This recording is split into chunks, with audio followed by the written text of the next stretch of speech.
Thank you so much for inviting CIDSE to this space.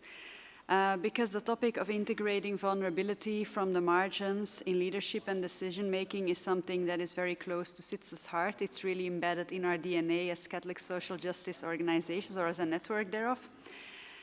Because as part of our mission, we really support those who have been denied their rights and the dignity to define for themselves how they want to live in this global community.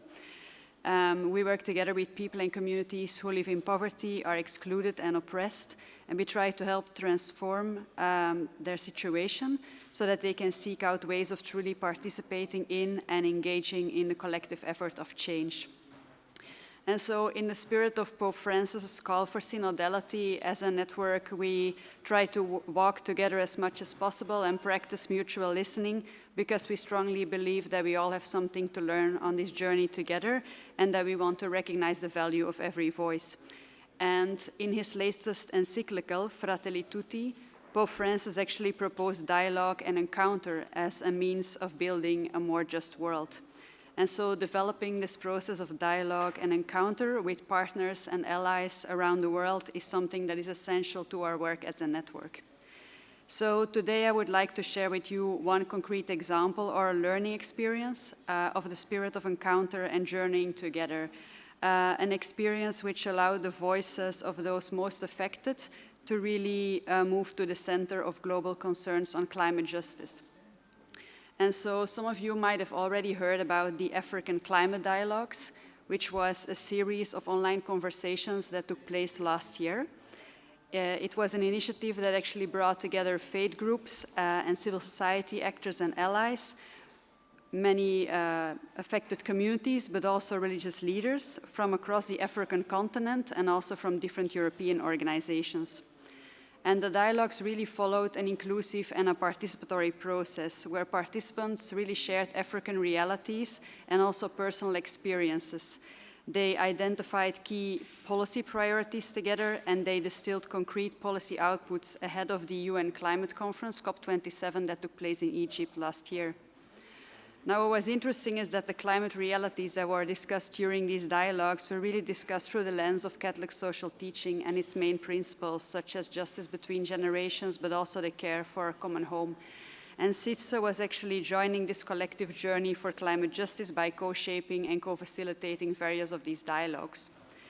Now, at the heart of this whole process of the African Climate Dialogues was a conviction that the solutions to the climate crisis must not continue the business as usual approach, because this is what got us here in the first place, and it will only enrich wealthy nations and wealthy individuals at the expense of the world's poor.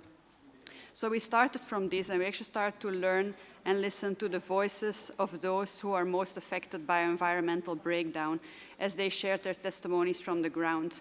So from grassroots mobilizers to small-scale farmers, they really shared how they've been impacted, not only by the climate breakdown itself, but also by the various false climate solutions that are actually out there. For example, on how programs for so-called forest conservation actually deprive people of accessing the forest, and these solutions have been exposed by the impacted communities themselves as a new form of colonialism. So it's very important for the voices of these communities that are most affected by environmental breakdown to actually be incorporated, and their expertise needs to be recognized and ensured in efforts to mitigate climate change and to address biodiversity collapse. Now, during the dialogue, the testimonies of these affected communities were really amplified by researchers, by advocates, by also officials from different levels of governments, including those that were already participating in climate negotiations, but also by leaders of the Catholic Church who really tried to frame the pressing ethical questions around climate change. And so what's interesting about the climate dialogues is that they provided not only an alternative and a participatory process for the voices of those most affected by climate breakdown to be amplified, but it also allowed their voices to actually move from the margins to feature more centrally in global processes around climate change. Now, how did the dialogues do this? Well, the dialogues actually offered a platform for expression of a clear vision by those affected communities of what really needed to happen during these climate negotiations. around topics of false climate solutions, coping with loss and damage, climate-induced migration and displacement, and food insecurity. And all of this really based on climate realities on the ground, which was really important. And the richness of this dialogue then transpired into key advocacy messages that resulted from it. So these advocacy messages really highlighted which decisions and bold actions that state parties to the international climate negotiations would need to take to address the root causes and the impacts of climate change and environmental degradation, both on people and the planet, and particularly on the poorest and the most vulnerable, such as women and girls, children and youth, people with disability, local communities, and indigenous people, because these are the experiences that really came across during the dialogues from the realities on the ground. Because these people's fights are often ignored by authorities, and they need to be brought to the global spaces. And so the outputs of the dialogues were then shared through a common communique ahead of and during COP27, and what it really allowed us to do, like all the organizations involved, is to go to these international climate spaces with a common voice, a voice that was composed of inputs based on climate realities on the ground, but also intertwined with spiritual and technical reflections. And they were directed not only at the international level, but also at national governments and regional governments.